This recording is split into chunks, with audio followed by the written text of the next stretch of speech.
What's up, everybody? Matt Gajewski here, back again talking college football. And today we are breaking down Arizona State ahead of the 2025 season. If you like this content, please subscribe, leave a like.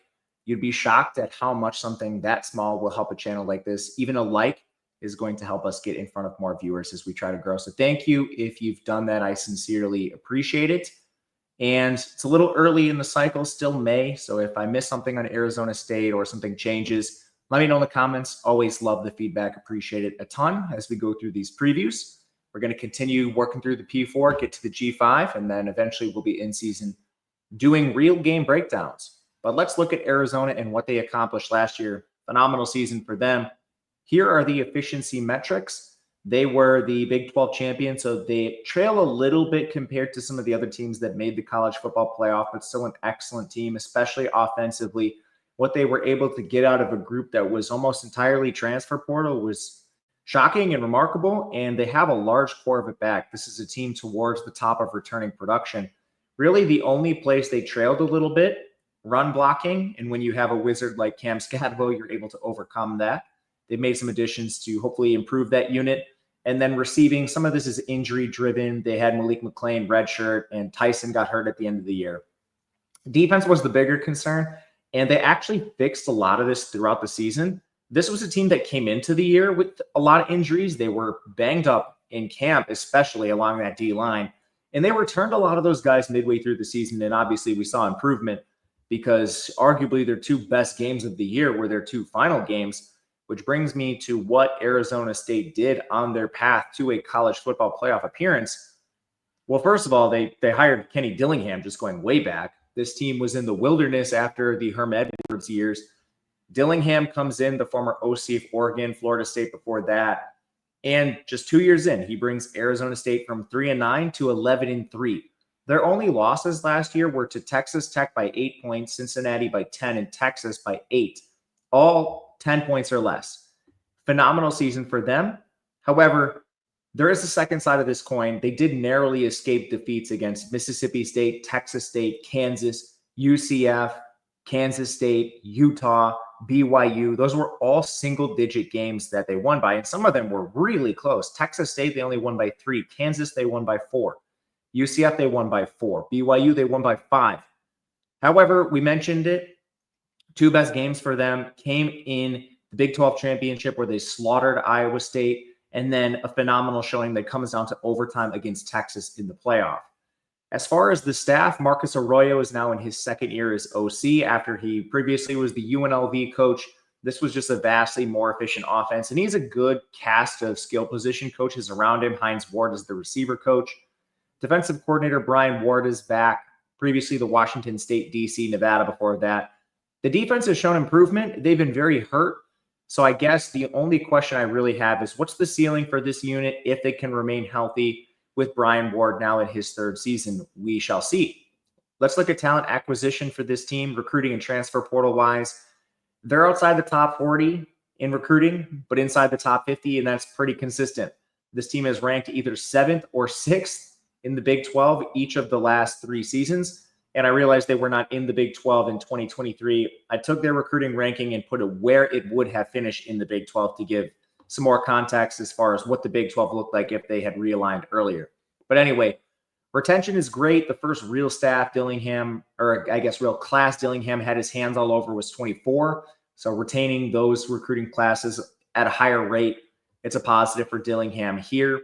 And transfer portal has been pretty good for him. This year, they're returning so much production that they're not very high in the transfer rankings. They're currently 56th, whereas in 24, they were 30th. In 23, they were 17th. I don't think this is anything. Dillingham's lost his touch with the portal. He just doesn't need to bring as many transfers in. They have so many returning starters. There's just no real need. So not really worried about that. This is a pretty good recruiting team as far as the Big 12 goes. A team with the returning production has not needed as many players so far. Let's get to this roster. So here is our little data usage tool. This is a 2-deep depth chart. We're trying to project everyone that is going to play this year. And transfers are in yellow. Their year in school right next to that to the right. Their snaps the last 2 seasons, what star they were in terms of recruiting.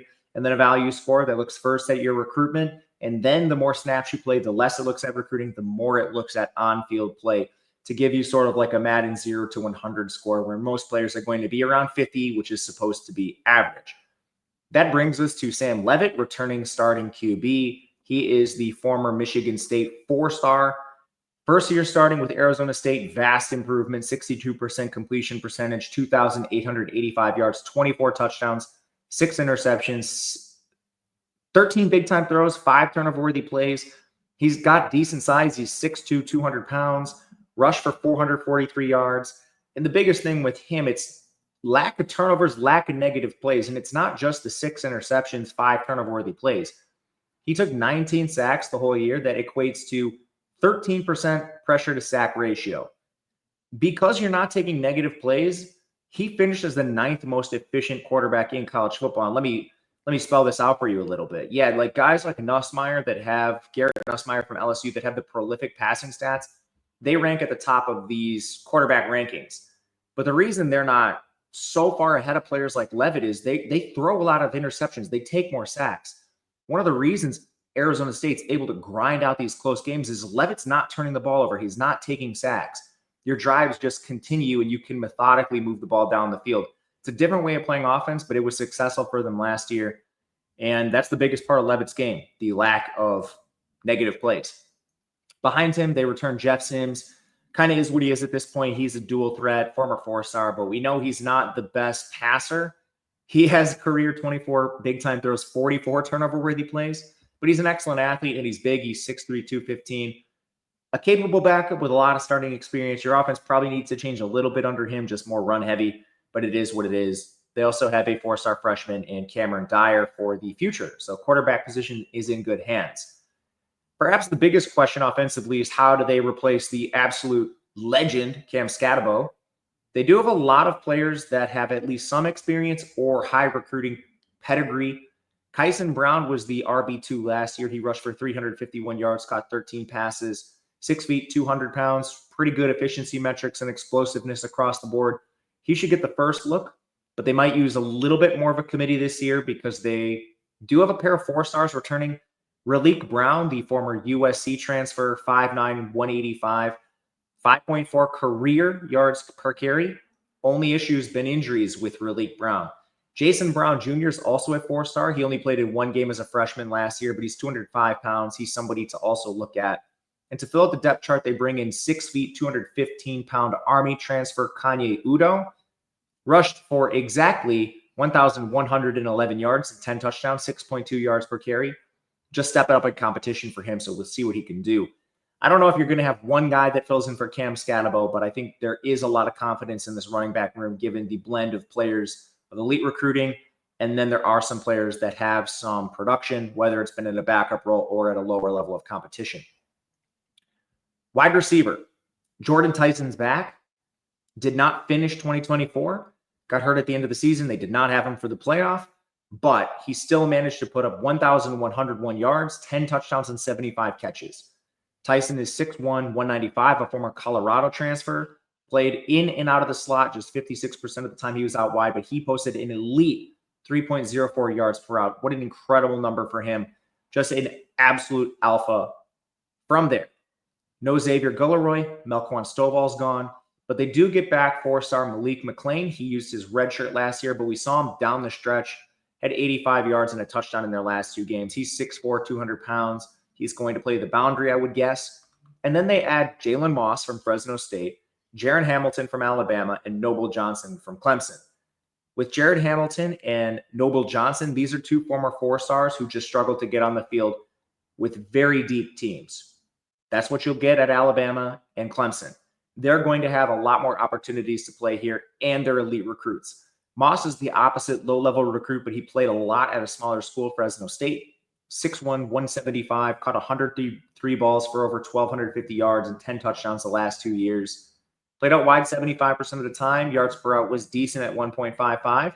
He should be a complement to Tyson in some combination of Hamilton and Noble Johnson. The rest of the depth chart is unproven or freshmen. No one who really stands out. Up top, the position is fantastic. You have 5 strong, And then hopefully you don't have to go deeper with that with, your Zechariah Samples, Corey Butler Jr.'s, or Chance Abels. But very strong up at the top if they can stay healthy. Tight end. They returned Cincinnati transfer Shimon Mateer. He's 6'4", 255, caught 32 passes for 306 yards. Played 700 snaps last year, 43% of those in line, which makes sense. He's not the best blocker. He is slightly below average, but he could play big slot, block at times. To handle more of the blocking stuff, they do add 4-star Kentucky transfer Kamari Anderson. He's 6'5", 252, and excellent blocker. Only caught 5 passes, but this should be your 12 personnel tight end, inline tight end. They also have former San Diego State transfer Cameron Harpole still on the roster. Mostly a blocker, him as well. And then they have a 4-star freshman, AJ Ia. He comes into the program to presumably play behind these guys. Offensive line, they returned most of the starting unit except their center. This was a unit that did struggle a little bit, and the reason they still look decent on paper is Scatabo was unbelievable at breaking tackles. So can they expect some improvement? Because they might need it without Scatabo. Former Hawaii transfer Josh Atkins is back at left tackle. He did start with Hawaii in 23 before transferring over. Was a decent starter last year on 760 snaps, 25 QB pressures allowed. He came out above average in both the run and the pass game. Just not like a star by any means, a solid above average player there. Left guard is, I think, the most unsettled position on the team. They bring in Jameto Obigbo from Texas State. He did not play much last year, but he started at right tackle in 2023 with Texas State, previously of Incarnate Word.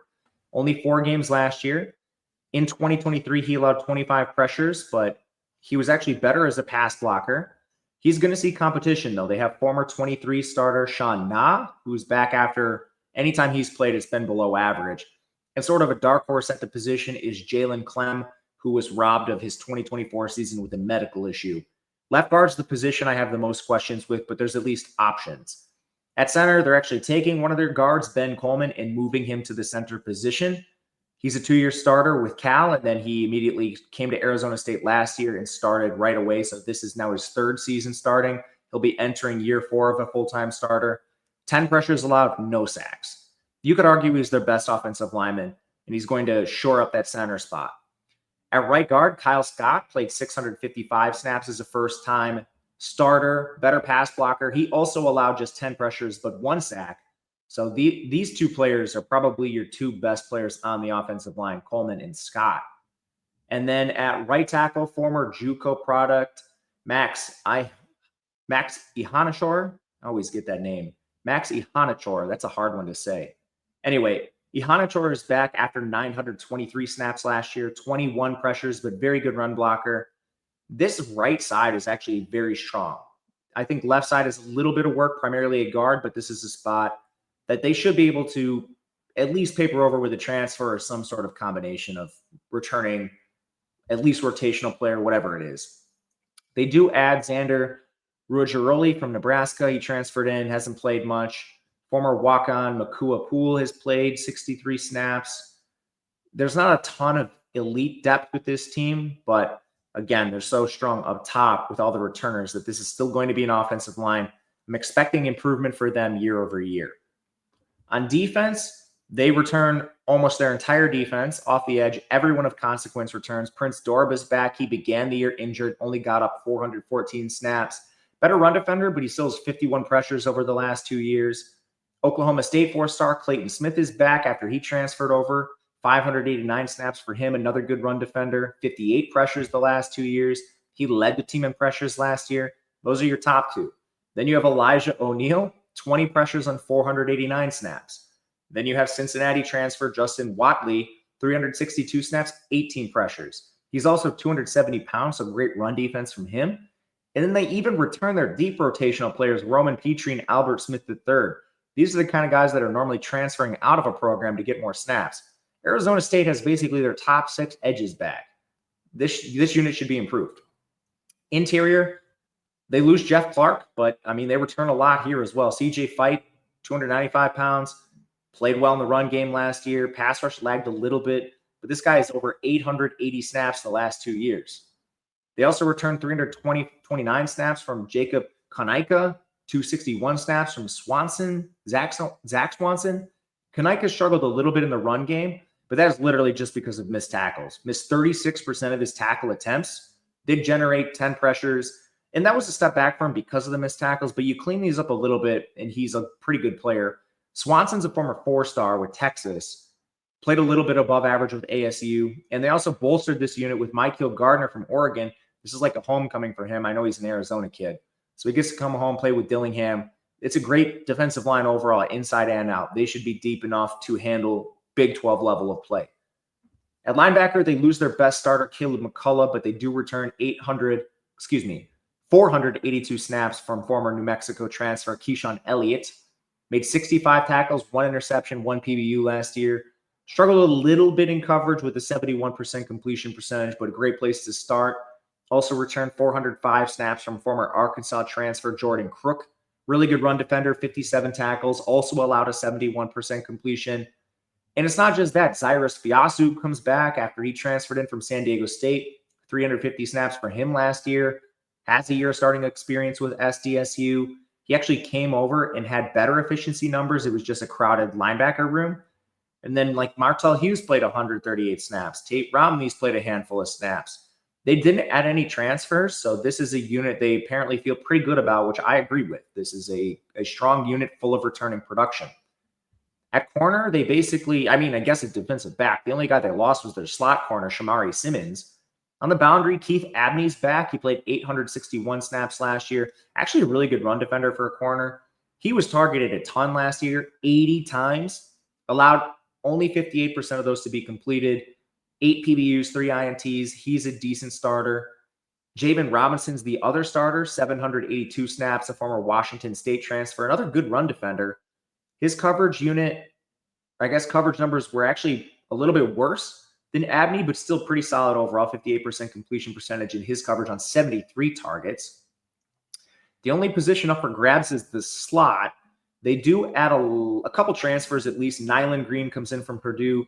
Kindrich Breedlove comes in from Purdue as well. Nyland Green's a former Georgia 4-star who played with Purdue last year. He missed the first 4 games, but he came back midseason. He was awful. Some of that's just Purdue's defense was way out of sorts. Did have 4 PBUs, I suppose. He should be a depth corner. I think Breedlove is more likely to start in the slot. He's played with Ole Miss, Colorado, Purdue, and now Arizona State. He was Purdue's nickel last year, a little bit up and down, but he had 3 PBUs, 3 picks. He should be the favorite for the slot. Safety, not really in question. They returned Miles Rouser and Xavier Alford. Rouser is originally an Arkansas 4-star, but now well-traveled, played with Campbell in 22, New Mexico State in 23, then Arizona State last year, and he was solid at every stop. Only the slightest decline in efficiency last year, and even with a slight decline, he led the team with 98 tackles, 66% completion percentage, 4 PBUs, excellent starter. And then Alford, he was second on the team in total tackles at 85. He's a former 4-star with Texas, 43% completion percentage, 4 PBUs, 2 picks. This is a great tandem at safety. Even Adrian Wilson comes in from Washington State. He played 484 snaps there, 47 tackles. Montana Warren is back for depth. Secondary is going to be a good unit for this team as well. In the kicking game, they do add Jesus Gomez from Eastern Michigan. He's been up and down, missed 2 extra points last year, but he's only missed 5 in his career. Last year, he missed 5 field goals. All of them came beyond 30 yards, only one of them came in between 30 and 40 yards. The rest were beyond 40. So this is a kicker they were throwing out deep, and he was making some of them, missing some of them. Last year, he went 2 of 4 on field goals beyond 50 yards. He's 6 of 11 in his career beyond 50 yards in 3 years starting. Those extra points hurt him. He was only the 107th most efficient kicker in the country last year, but he is a 3-year starter, and last year was a step back for him. So Arizona State's hoping he can regain some form. After we've seen him kick deep, you just don't have a lot of guys that are capable of hitting 50-yarders. So I think that's where Arizona State's head is at, adding him. Overall, it's a good roster, and you should have expected that with how many guys they return. But let's look at the schedule and see what we can expect for this team as they move forward in the Big 12. So, non-con, it's almost the same as last year. You have Northern Arizona at Mississippi State and versus Texas State. It's definitely not the easiest non-con, largely because Mississippi State and Texas State were two teams that played them to single digits last year. I'd be a little more worried about Mississippi State this year because you're going there. That team has improved, and it was already a competitive spot, plus the revenge factor. Texas State in the G5, they're rebuilding a lot of stuff as they will have to every year, but they're still, it's not like you're playing UTEP. That's a decent G5 team who can absolutely scare a team. Northern Arizona is what it is. Within conference, the Big 12 is a little imbalanced this year. There's a lot of teams undergoing pretty big transitions and coaching changes. They dodged Kansas State, but they do have to face Texas Tech, Utah, Baylor, and TCU, who all rank towards the top of the conference. But there are a lot of transition teams on the schedule as well. Houston, Colorado, West Virginia, Arizona. They should be clear favorites over every one of those teams. So at the very worst, you're probably looking at like a 7 or an 8 win season at the worst. And then, of course, the ceiling for this team is winning the conference. We basically saw the same team do it last year. So basically the question is, what does their luck look like in close games? Mentioned a couple of reasons why we think that wasn't exactly lucky with the way Leavitt plays and doesn't turn the ball over. But you never know. Sometimes it's, bounce the ball situations. He was actually unlucky on turnovers last year. We talk about 5 interceptions, 6 turnover-worthy plays. Generally, that's like a 50% ratio. So 6 turnover-worthy plays, 3 turnovers. He ran bad on those. So you never know, really. Stuff can happen that can cost you games, especially when you're breaking in like a new kicker. Everything's close in this conference. But overall, expecting big things from Arizona State. Again, they are rightfully at the top of the Big 12. It's going to come down to a couple games. I would currently project them to win 9 games given the schedule. Thank you guys for watching. Let me know what you think in the comments and who you'd like to see next. Until next time, we will talk to you guys soon. Good luck.